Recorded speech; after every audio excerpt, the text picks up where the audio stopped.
Welcome back to Tammy Talk. Before we get started, a huge thank you to everybody that has been rocking with the channel. If you have not already, please go ahead and subscribe.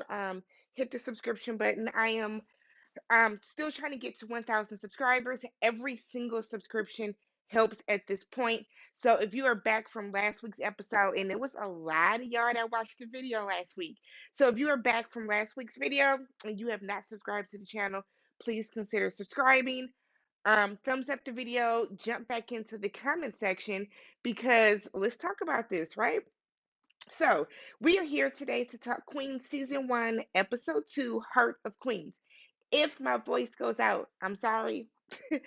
I don't know what's going on with it today, but my voice has been in and out all day. Too many Zoom meetings at work. So, the episode starts off with all the ladies, and they're all outside. Like it picks up where last week's episode ended. They're all outside. They're looking at the billboard that is promoting their tour with Lil Muffin and the Nasty Bitches. So they're out there and they're talking about like are they ready to do it? Do they feel like they're up to the challenge to do it when their manager Eric walks up and Eric is all beat up in the face and they're like, "What happened to you? What is going on here?" And he kind of tells them he's cool, don't worry about it. And then we see someone comes up that clearly has a gun because everybody is like, "Oh, oh no, oh." And then it switches back to a flashback from 2001. So this episode is full of flashbacks. I kind of found them annoying. Sometimes they came across a little confusing. I would just like I don't mind the flashbacks, but I'll be glad when they get in the future and stay there. Or I'm sorry, get in present day and stay there. So this flashes back to them being on stage in 2001 performing with Cameron. And this is the San Francisco show that they've been talking about how when everything ended. So we see that Naomi is kind of looking at Valeria the entire time, just not feeling her at all whatsoever. We see Cameron comes out and we see Cameron and Naomi kind of making eyes at each other, like little what could be perceived as just performance flirting, but you can see that it's a little something there. So we see them, and then once he walks off stage, we see Brandy is like staring at Valeria, and everybody is like, "Don't do this right now, Naomi." I'm sorry, Naomi. Don't do this right now, Naomi. Don't do it. And she ends up quitting on stage, saying, "This ain't it. This ain't gonna work." Bow, drops the mic, and that's the end of the Nasty Bitches. Which was that really their name? Okay. If that's really their name, then that's really their name. But I just kind of find it hard to believe that they would call themselves the Nasty Bitches. But sure. So we cut back to present day, and Brianna is at home, and she's getting ready to take her husband for his surgery for his brain tumor. And he tells her that he's sorry and he apologizes and he wants to kind of work it out, and she's like, "Listen, I'm here to keep you alive, my guy. That's it, that's all, nothing more."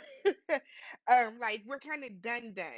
And I think like so I've been binge watching Love and Marriage Huntsville, and I'm finally caught up, and I feel like it's the same scenario here where a husband cheats on his wife and it just kind of expects her to like get over it because he says, "I'm sorry."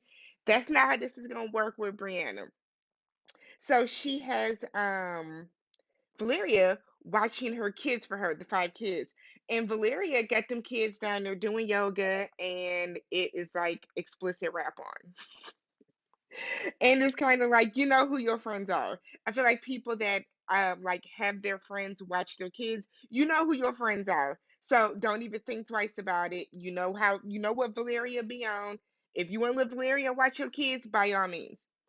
So Valeria tells her though, have you seen the tumor? Have you seen the scans of the tumor? Have you talked to the doctor? Because everything seems a little too convenient right now. The group is getting back together. He done got caught cheating on you. Like, think about it, girl. And I'm like, no, that's a hell of a lie to that's a hell of a lie to like stand on to get somebody back. So Brianna is just like, girl, girl, whatever. So we see Jill the thrill, and she's waking up in bed with her girlfriend Tina because she came out last episode. So now she kind of feels I'll say more at peace, more at ease, where she kind of feels like she can kind of be a little out in the open with Tina. So they're up in bed, they're getting ready to have some morning sex, I'm assuming, and they hear something downstairs. Jill pulls out this like big ass shotgun out of nowhere that she apparently keeps by her bed. And they get downstairs, and her husband is downstairs cooking breakfast. And he is just kind of like, I know that you came out and you love her and I love you and she loves you and we can, we can get this, we can be a throuple. And I said, not a throuple. No, sir, no, no, no. So he wants them to be sister wives. And Jill said, that's not what we're gonna do. I'm sorry that I hurt you. And then he gives her this like sinister look. And I said, is he the man that is shooting at them at the end? Has he become like a scorned lover? Okay. We then switch over to Muffin, who is in rehab. She's being overly animated. She's being rude. She doesn't want to be there. And the counselor that's like leading the group kind of tells her, I mean, you're not going to get the help that you want if you're going to keep doing all of this extra. You can sit here and play around all you want to, girl, but until we get, past little Muffin and get to who Lauren is, you just here wasting time, money, opportunity, and space. And Muffin, how they always have people on TV sitting and look like, yeah, girl, stop with the bull. Like, and I'm sure I've never been to rehab of any sort or therapy, and I know that it's hard, but it's also like you can't be in there and be a clown with it either. So we'll see what happens with that. So we have Naomi meeting up with her daughter, who was like, wow, I hadn't expected to see you, so soon. I haven't seen you in forever. So to see you again now, okay, cool. They're out to lunch, and her daughter seems excited that they're going to be spending some time together. Naomi gives her daughter a book, like a music book that is full of like updated pop songs so she can play on the piano, like music notes, sheet music. Lord, y'all, it's late. So her Naomi gives her daughter some sheet music that has like updated pop songs on there. While they're sitting down talking, Cam comes in, Cameron, and he meets up with them, and her daughter's kind of looking like, here we go with the bullshit. Like, because her daughter is expecting them two to spend some time together. And for him to come is kind of like an invasion. But I feel like her daughter just kind of is like, whatever, still here with my mom. So at least we have that. So Brandy, I'm gonna keep calling her Brandy, y'all. I'm sorry.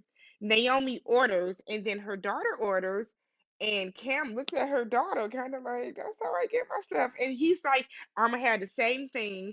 And then they both like substitute something with pickles, and Cam kind like Brandy kind of has this moment, because Cam has that moment, and I'm like. Naomi, Naomi, Naomi. He might could be the father. He might could be. We find out later he is. But it was in that moment I was like, oh, he the daddy. Okay. Side note, why do they have Cameron looking so bad on here? Like I don't quite know what their ages are, but like Cam does not look like this. They got him looking bad on here, and he's playing himself. So I don't understand what like is going on in makeup, but this ain't the look. So we see Jill. Jill is at church and she is in line to get her blessing, and she gets up to and I guess she's supposed to tell me like turn, bless your neighbor. You know how church goes. And this white lady was like and turned, and it's because Jill has come out. You're in Montana, so she's probably Catholic or Mormon or something up there. Girl, that ain't flying up there. And I feel like Jill should have known that. That is not gonna fly up there, and she like should have known that. So she gets up in front of the pastor, and he was like, yeah, blessings are for people that are repentant and blah blah blah. And then it was basically like no girl, you can't get none. So she turns out and she walks out, leaves church altogether. She gets outside and it's a bunch of reporters waiting on her. Now this is my thing.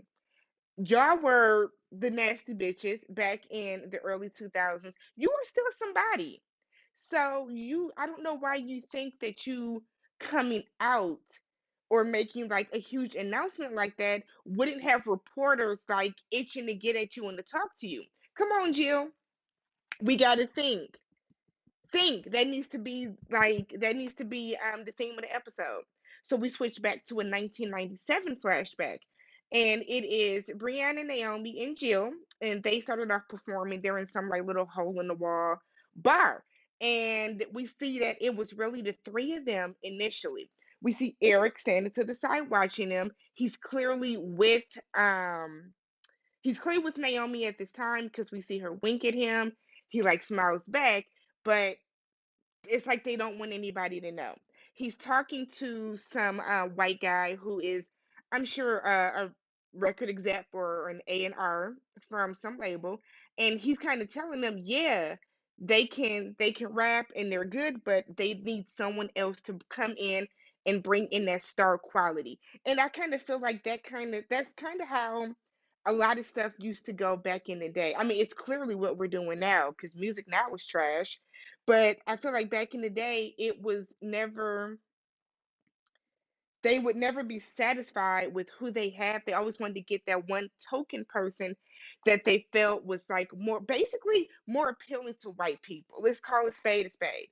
So they were saying these girls are a little too gutter. We need somebody that's going to appeal to the pop side of things, the white side of things, so that we can get, that going. And Eric is like, yeah, that's not what I'm gonna do, whatever, whatever. So then we see Valeria comes in and she introduces herself, asks if he's with explicit lyrics, asks if he's with Naomi because she is like winking at him and stuff, and he's like, no. So she tells him that she is like the next big thing. She slips him a CD, y'all. Okay. Slips him a compact disc, a mixtape probably of her rapping, and she tells him that she can make them stars. She's the missing piece that they need. And he falls for it. So the next scene we see him playing her music for all the girls. Jill off rip was like whack. Brianna was like, she's not good. And Naomi was just kind of sitting there, like ignoring her. And we see Naomi writing something down, and Jill is like going off and was like, "So this who you bringing in? She can't even rap. Like they think that we're not enough. Like going in." And they finally ask Naomi, like, "Are you cool with this?" Naomi hands her a sheet of paper, and it's the hook to their song "Nasty Nasty Girl."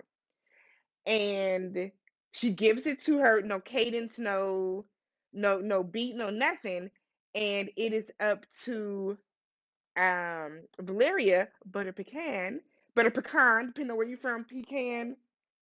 Hold on, yeah. Oh.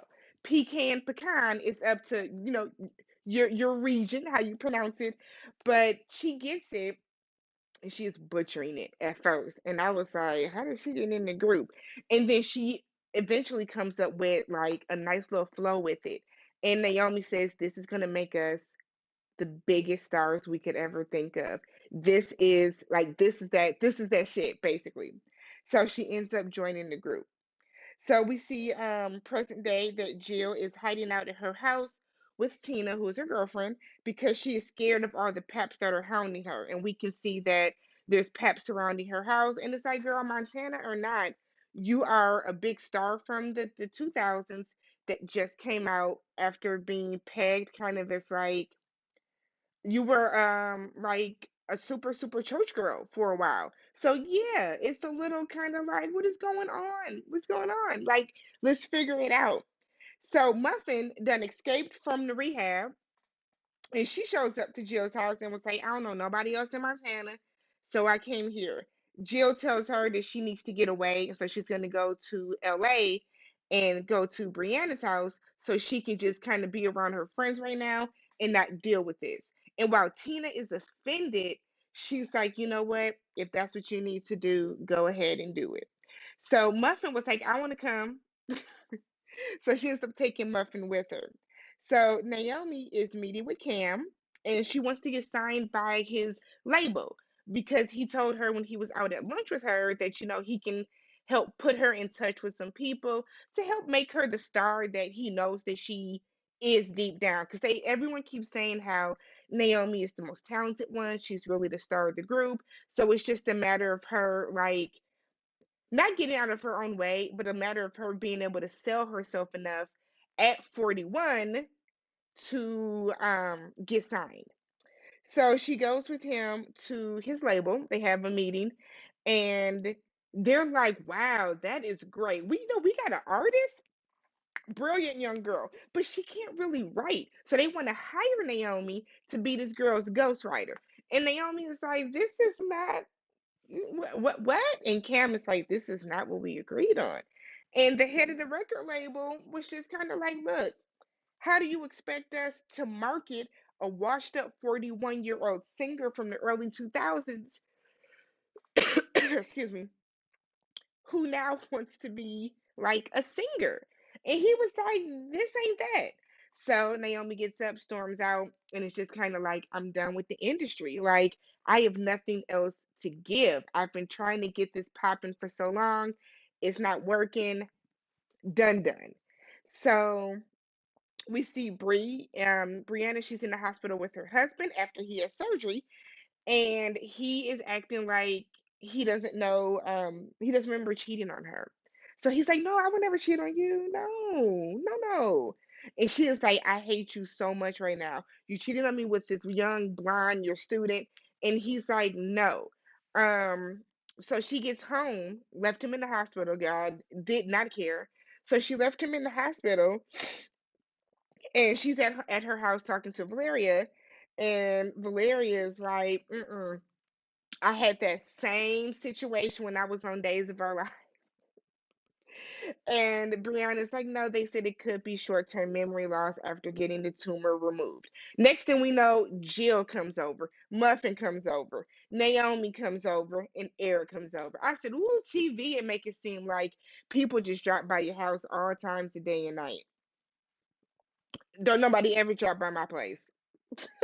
TV will have you thinking that people just pick up and go to other people's houses. That is not real life. Call. So Eric gets there and he's saying that he has a show booked for them in San Francisco. And Brianna's like, nope, I'm not doing it. I got 5 kids and no one wants to go back to that place. And Naomi is like, I'm done with the industry. And they was like, girl, what? Done. And then Eric is able to Eric is able to kind of talk them back into it and be like, y'all got something magical that can happen, blah, blah, blah. They all decide to do the show. Eric and Naomi, because apparently everybody's staying in Brianna's huge house that has room for all these adults to stay the night. So no, Eric and Naomi kind of meet up in the hallway, and Eric really thinks he's about to get that old thing back. And Naomi's just kind of like, I'm not interested in living in the past. I've moved on from that. I don't want to go back there. What we had, or like I think it was like a couple of days ago, that was a one-time thing. That's not what this is. And she just kind of walks by, and Valeria comes out, and Valeria is like, "What's up?" And Eric tells her that they have to sell out. If the show doesn't go well, then he owes the promoter $500,000. And Valeria was like, what's the problem? He's like, I don't have that much. She says that she does. Well, she can, she would be able to easily get it for him. And she's like, don't worry about it. I got us. And I said, oh, yeah? Okay. So we have a flashback to 1998 where we have, they signed their first deal. Eric gives them all a LV bag that has full of cash, $250,000. So then it cuts to them filming an episode of Cribs. Girl, Jill has coke on her nose, and the director was like, "You might wanna, you know, yellow something there." She has coke in her nose. Brianna doesn't want to be there. Like, it's clear that there's a breakdown here.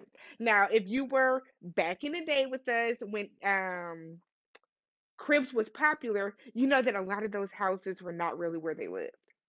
That like I mean we thought so at the time, but I feel like something happened and it was like, see, y'all really ain't living like this. A lot of those houses are staged because let's not have people really know where I live and I'm a multi-millionaire, this big celebrity. So they have to refilm it and they're like, we need energy, y'all. Energy, please do something. Like, make it look like y'all like each other. So they filmed the opening scene, Welcome to Our Crib, and then Valeria leaves. She goes and she gets into like, I don't know cars, y'all. Something that looked expensive, and she's in the back seat, so she clearly has a driver. Brianna leaves and she's like, I'm driving a GTO or something like that. So Jill and Naomi are still left. A PA, someone from set, comes up to Jill. Naomi has walked back into the house to do whatever. And she's like, I just really love everything about you. You know, I think you're the best one in the group.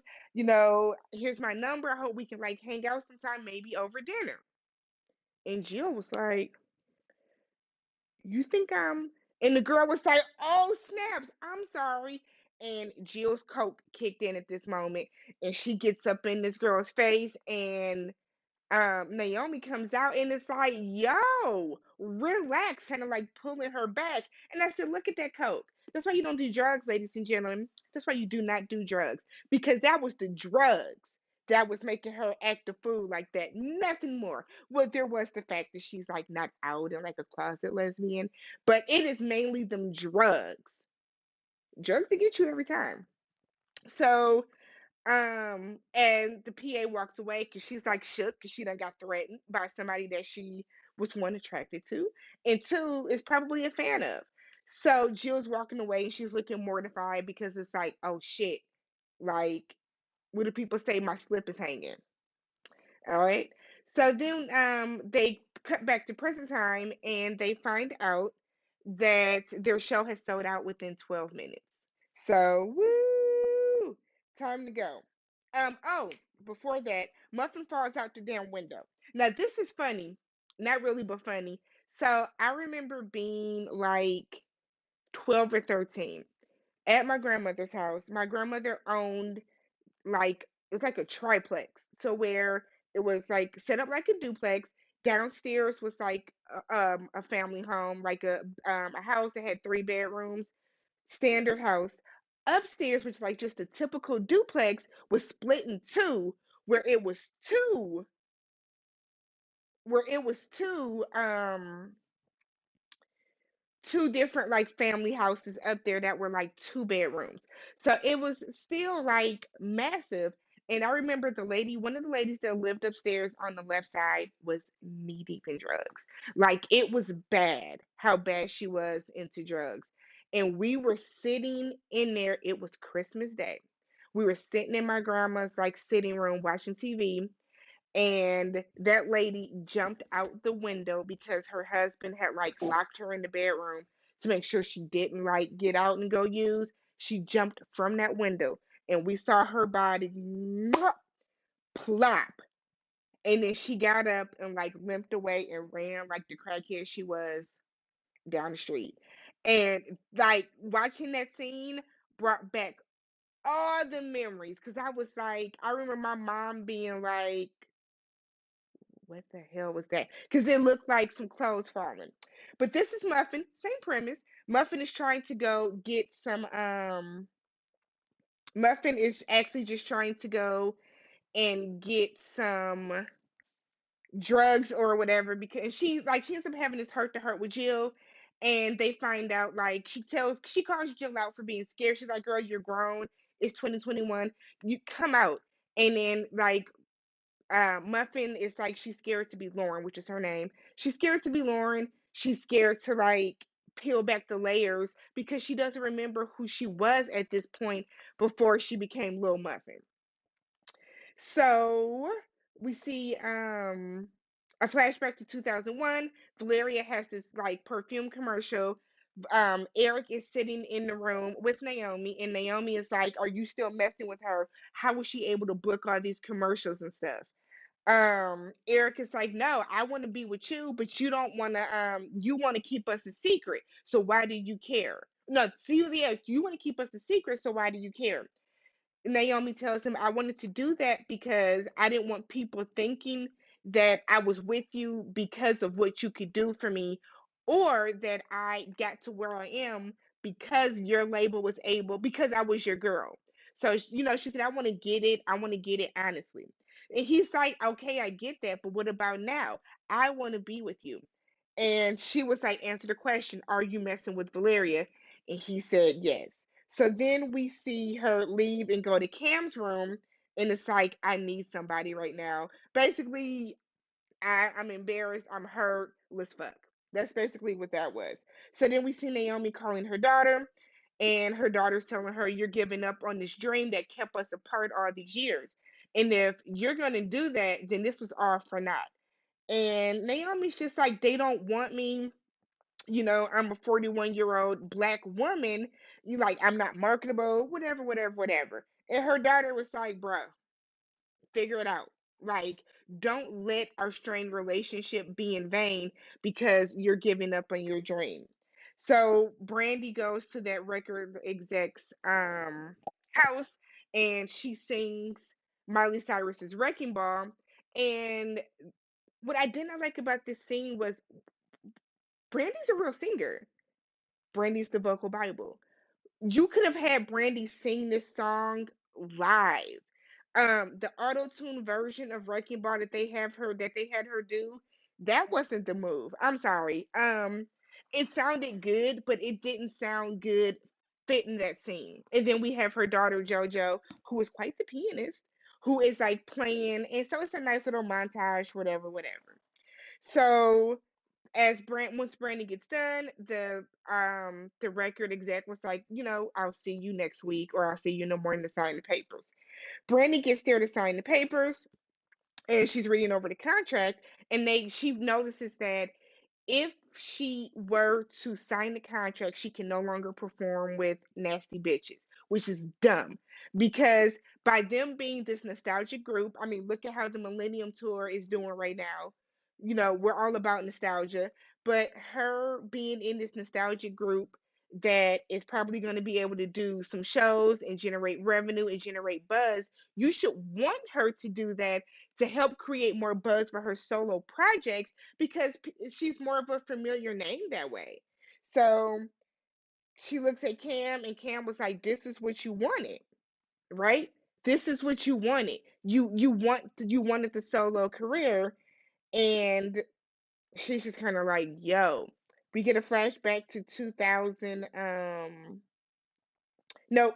So then Brandy shows up to Naomi, y'all. Y'all knew who I mean. Shows up to rehearsals, and she's like half-assing it. She's not into it. She's getting lost in the routine, and everybody's like, "Are you okay?" She's like, "I'm good. I'm fine." And they like, "No, she ain't good, y'all. Y'all see what she was doing? She ain't good." We see her staring out into like the art and staring out into the seats, and we get the flashback to 2001. Before that, Brandy makes a statement that's important and asks them if they can really get back what they used to have. And that was when I was like, "Oh, so she's trying to find a way out so she can go solo." And I think they were all kind of looking like, "Why would you even ask us that? What is going on?" So they go to the 2001 flashback now, and it shows them backstage arguing because they're trying to figure out, why are we broke and we're the biggest group in the world? Shout out to TLC. And Naomi asks Eric, "What is going on? I want to see the contracts." And Valeria is like, "You don't need to see the contracts. You know what it is because you're not dumb. Y'all signed terrible deals signed to his label, so y'all don't get any money. However, I saw it up front. We played y'all. I got myself into a better deal. I didn't tell y'all because I'm trying to get the money." So they were kind of like, "What? I'm quitting. I can go solo, whatever." And Valeria was like, "Look, y'all not gonna do nothing because y'all should have read the contracts, which is a tale, a story tale that we see from the '90s over the '80s too, '80s and '90s over and over again." And even hell, even the Turi. But Jill and Brianna are kind of like, yeah, we didn't breed it. This is our fault. And Valeria start kicking up some cash shit like, y'all ain't gonna lead the group. Y'all need the group. No one leaves when they're on top. And we see Valeria tells Naomi, um, you're just salty because I'm with Eric. And I said, ooh, if you only knew Valeria, because he's cheating on you with her, but whatever, girl. And that's when Naomi was like, I can go solo if I want to. So that's where we see the scene of them earlier in the episode. And it makes sense now, early in the episode, why they were out looking at each other all grimy, and then Naomi quits. So it's 2021, and we are at the show. The ladies are backstage, and everyone is there, dressed, hair, and makeup. They're looking for Naomi. Now we know that Naomi is. Do I go solo? Do I keep performing with my group? Do I follow my dream? But I don't want to, leave my girls and leave them in the dust like I have before. So they're calling Naomi. She doesn't answer. We see her outside, and then they start to announce them, and they announce Brianna. So Professor Sex comes out, and then we see a clip of her bringing her husband home from the hospital, and they announce Valeria is there. So those two seem to probably have been the closest, and Valeria is there with her and is kind of letting her know, I got your back. I'm right here with you. You're not alone. And they announce Jill. Jill's doing her little pose, and they show her taking her girlfriend Tina to church and telling the pastor like, "Look, I believe in God. I'm here. This is my girlfriend. I'm gay. This is who I am. But I still love the Lord. Hallelujah. So you're not gonna kick me out the church." And then they announce Brandy, what is she, explicit lyrics. So she is there, and we find out that she didn't fold on her girl. So I hope it pans out for her. I hope she didn't blow. I hope she didn't blow her chance. And then we see her going to Cam's house or hotel room, whatever. And when he opens the door, he was like, "So I'm JoJo's dad, right?" And then that's what they have to deal with there. So, super long review. Did not mean to talk this long, but I am Tammy. If you are still here, please subscribe to the channel, thumbs up the video before you leave, and leave some comments down below. Let's talk about this, y'all. Catch y'all next week.